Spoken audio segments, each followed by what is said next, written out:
नमस्कार। प्रादेशिक समाचार के साथ में यरमता सिंह। प्रधानमंत्री नरेंद्र मोदी कल सुबह 10:30 बजे वीडियो कॉन्फ्रेंसिंग के माध्यम से रोजगार मेला के तहत नवनियुक्त भर्ती हुए करीब 70,000 नियुक्ति पत्र वितरित करेंगे।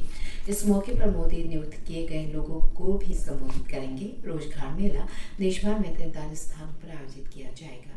भर्तियां केंद्र सरकार के विभागों के साथ साथ राज्य सरकारों और केंद्र शासित प्रदेशों में हो रही है, जो इस पहल का समर्थन कर रहे हैं। रोजगार मेला रोजगार सृजन को सर्वोच्च प्राथमिकता देने की प्रधानमंत्री की प्रतिबद्धता को पूरा करने की दिशा में एक कदम है।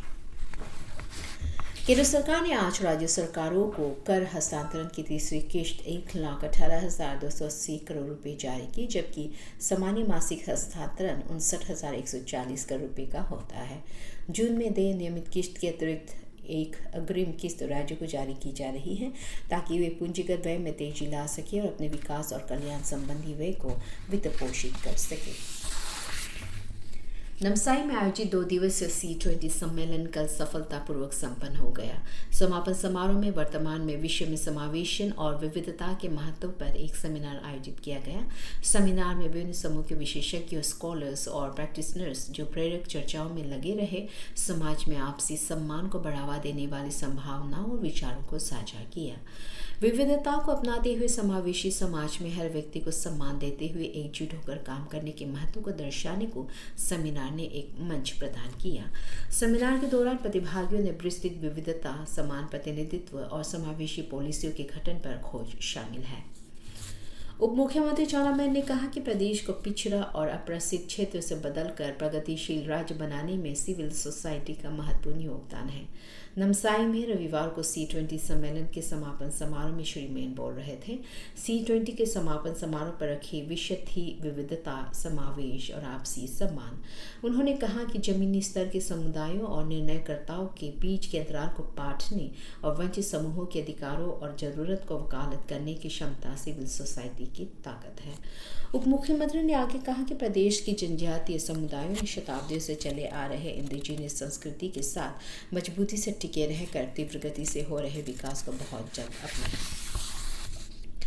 एक होनहार मुक्केबाज 16 वर्षीय अमाक सोनम का कल गुवाहाटी अस्पताल में निधन हो गया। पिछले 5 जून को नाहरलगुन में हुई एक सड़क दुर्घटना में गंभीर रूप से चोट लगने की वजह से गुवाहाटी अस्पताल में वो जिंदगी की जंग लड़ रही थी। सोनम कक्षा 9 की छात्रा थी और Naharlagun state sports authority of India special area game centre की ट्रेनी भी थी। मुख्यमंत्री पेमा खांडू, उप मुख्यमंत्री चाउना मैन और प्रदेश के खेल प्राधिकरण ने किशोरी बॉक्सर के असमय मौत पर गहरा दुख जताया। लोंगडिंग, खोंसा, चांगलांग, नमसाई और तेजी में पिछले 5 जून से 9 जून तक प्रदेश जैव विविधता रणनीति और एक्शन प्लान की तैयारी के लिए जिला स्तरीय परामर्श का आयोजन किया गया। परामर्श बैठक को WWF भारत और अरुणाचल प्रदेश राज्य जैव विविधता बोर्ड ने आयोजन किया था, जो कि पिछले मार्च को जीरो में शुरू हुए परामर्श श्रृंखला का भाग है। परामर्श में प्रकृति को संरक्षित करने में स्थानीय समुदायों और गांव वालों की मदद की जरूरत, नदियों और जल संरक्षण के लिए जल ग्रहण क्षेत्र की सुरक्षा, पानी की कमी के क्षेत्र में सिंचाई सहायता पहुंचाना, झूम खेती की जगह अन्य विकल्प सामने लाना तथा असरदार कचरा प्रबंधन तंत्र की स्थापना आदि पर प्रकाश डाला गया।